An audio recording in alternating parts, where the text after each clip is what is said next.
Hi everyone, my name is Christine and welcome to Mastering the Mess. I started to realize as I was chatting with like my girlfriends and just like women that I was meeting and like networking and social events that everyone just feels like everything is really, really hard and nobody's able to kind of get the whole like family work balance together. And I think we equally feel that way. So I think the crazy thing in the conversation is once they would ask me, like, so Christine, how are you doing it all? And it, I would just honestly, I laugh. Like the fact that anybody thinks that I'm doing it all is a freaking joke. And it kind of led me through this whole journey, I guess, because then it was really a matter of me asking that question of like, what makes you think that I've mastered the mess, or what makes you think that I like know what I'm doing, and it's social media. Obviously, people don't really display all of the bad stuff. It's obviously all of the good stuff. I do have three children. I have a 17-year-old who is heavily in sports. That is a big, big, big, big part of our life. So twice in spring and in fall, we are traveling for baseball. And then for his school, he plays football, baseball, and track.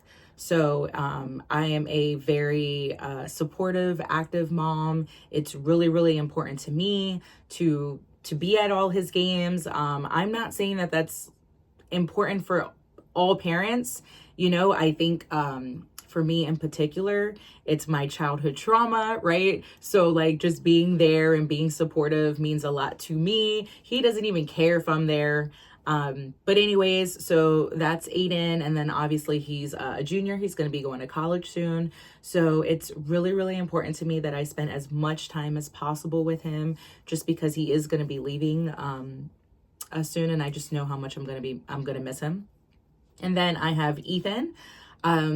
Ethan is 13 years old, and Ethan has a crazy schedule. Ethan plays on a like rec football team on Sundays, and then he plays for Eight and Others Ballers basketball adaptive team on Mondays, and then he has tutoring on Thursdays. And then he sees a chiropractor with myself. We go twice a month. So trying to fit that in like the schedule, like somewhere. And then I have a 5-year-old. Caden is definitely like the stereotype last child on the spectrum, like wore out. Like I'm tired. So he just gets away with murder. You know what I mean? But he's so funny. He's such a delight. He brings so much comedy into our home that is so necessary. You know what I mean? So that's the three boys. And then on my professional side, I am the executive director and founder of a nonprofit called Aid Another. And I started Aid Another 7 years ago. Ethan was diagnosed with autism, and there just wasn't a lot of resources for him at that time. So I decided to just kind of create what I had seen from Aiden and kind of like just put a spin on it, so it was just more like adaptive for him. So anyways, that's what I do professionally. That takes up a lot of my time.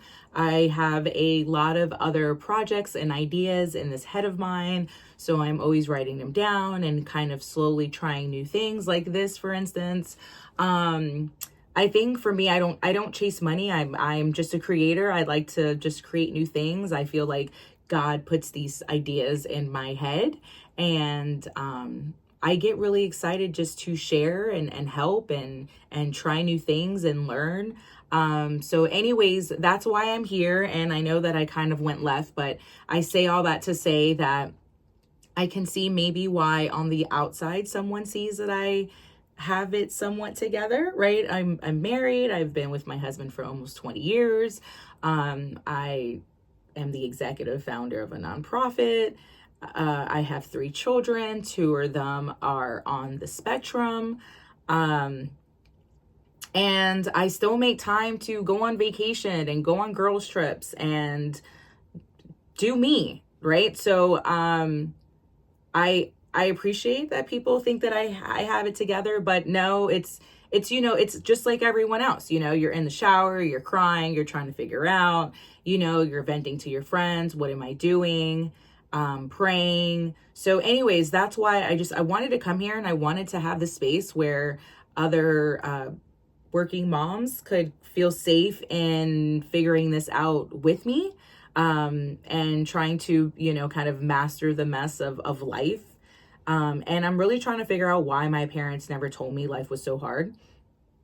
They could have told me a little bit, right? Just give me like a little bit of warning. But anyways, here we are. So I've been watching tons of YouTube videos and trying to kind of just jot down different notes from people on what they do to master their calendar, their emails, their schedules, their date nights with their spouse, just everything, right? So anyways, one thing that I found that I am absolutely loving right now that I wanted to share is this book. It's Home Management. This is what it looks like. So if you end up like Amazoning it or whatever, Home Management by Kim Brenman.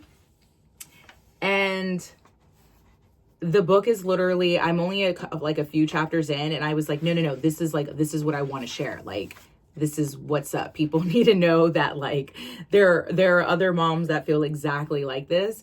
And I'm just kind of like go chapter and section at a time, and kind of do this with you so we can kind of see like what we like, what we don't, what works, what doesn't.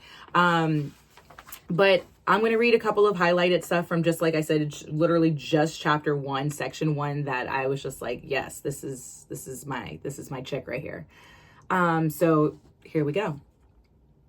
This whole new life of having my own home and my own family was quickly becoming overwhelming and not living up to my expectations of wedded bliss and starting a home. That was on page 6, and like you feel that already on page 1, like just that overwhelming, like I'm grateful and I'm so happy to be in this place, you know what I mean? And, to bear children, and to be with someone or not, regardless.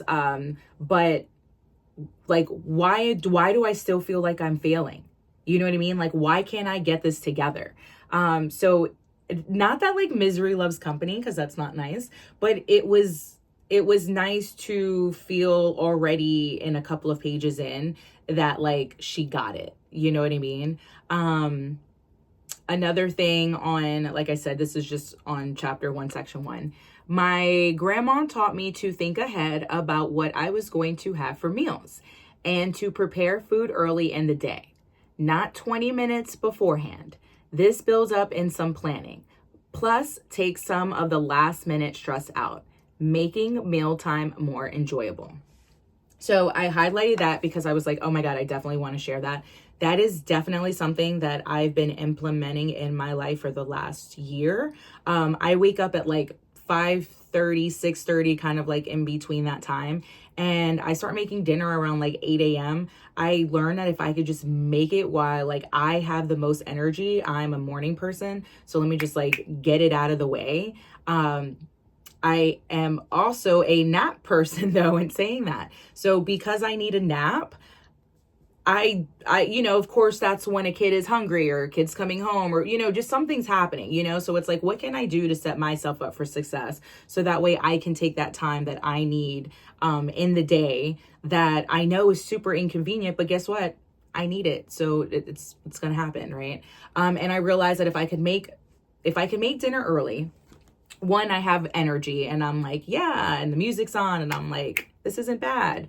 You know what I mean? And then I also, little tip, I put everything in just like Tupperware already that have lids, so that way when I am serving it, something that I can like put it in the oven, be able to take it out. And then if there's leftovers, put the lid back in or on top, put it in the fridge, just anything that's like kind of easy with also cleanup. Also, I realized when I was trying to make dinner when everybody was hungry, everybody was hungry and everybody was home and everybody was asking me for something. You know what I mean? So it was just like, I wasn't enjoying cooking. It was a mess. I was just trying to like hurry up and get through it. I wasn't spending time with my family when they were asking me things. I have 3 kids. They're coming home around that time. You know, my husband wants attention. So, and the cleanup, you know, like by the time you're like, now everybody's coming in, you're trying to make dinner's, you know, made, everybody's now eating. And then like, now it's like cleanup time. It's like, you're tired, you know what I mean? So, I love that was like page 7, the next page, because I was like, yes, you get me, you're getting it. I love it. And then something else that I highlighted, she kind of goes through kind of who she wants to be in like better routines and habits. And then I highlighted, so I learned self-discipline. And I think that's so important because it just is. It's like you need self-discipline to, you know, maybe wake up an hour earlier, right? Like if you're saying, all right, I really want to work out, but I can't find the time to work out. Well, I hate to say this, right? If you really want it, then yeah, you need self-discipline. You're just going to have to wake up an hour earlier. You need to get it done. If you're trying to save money, you have to make dinner for your family, right? I mean, I have 3 kids. It's me and my hubby. And when we go to Chick-fil-A on the cheap end, it's like $65, $70 on the cheap end, on the freaking cheap end, you know? So it's, you know, it's self-discipline, right? Like it's setting up your priorities, figuring out like what that is, and figuring out what you have to do to just like make it happen at the end of the day.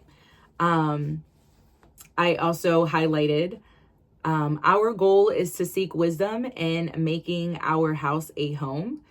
To be wise, you must seek Jesus, for we will not find wisdom apart from him. No matter our living circumstances, our living space is a place of ministry to family and friends. The attitude we have in keeping our home and how we relate to our family and friends, and in caring for others reflects God's love to us. When we take care of our spiritual health and seek wisdom from God's word and how to love others, that outpouring of love appears in our homes. So what I love from this book too is she really throws in like just like faith-based scriptures and why you should keep your house clean. And I will tell you, it did change my mindset on like why. Like for me, I have a beautiful home that I'm so thankful for. And a lot of times I don't have people over because I don't want to clean before they come over. I'm not trying to like pre-plan food and the dishes that are coming out, and then I don't want to clean when they leave. Like I'm busy. I don't have time for like that extra like part of my life, right? But like in the Bible, and what she really talks about is fellowship, you know, and at the end of the day, it's like gratitude and fellowship, you know. And if you have a home, it doesn't matter the size. If you have a home, and you know, you should be able to bring people into your home. That's friends and family, people that are going through things, you know, people that just want to vent, people that want to talk. You know, you don't realize what that does for someone else to have that connection, you know. And you having a home, you know, and inviting someone over, and whether that's, you know, in the kitchen table, you know, for coffee, or in the living room, you know, or sharing a meal, it doesn't matter, you know. It's like I said, it's about just like fellowship and gratitude and just kind of like sharing that. So anyways, I wanted to share just the first chapter and why I chose this and why I started this journey. And I'm going to keep recording them. I think one, it keeps me accountable, and I think two, it just kind of, I'm hoping to build like this community of working moms that are trying to be their best, but realize that they are their best. We just need better tools. You know what I mean? And then with the tools, we can be whatever that is that we're trying to be. So anyways, thank you for joining me for almost 15 minutes. And I can't wait to continue to go through the chapters and continue on working on just being a better mom, a better friend, a better person, better to myself, right? So here's to mastering the mess.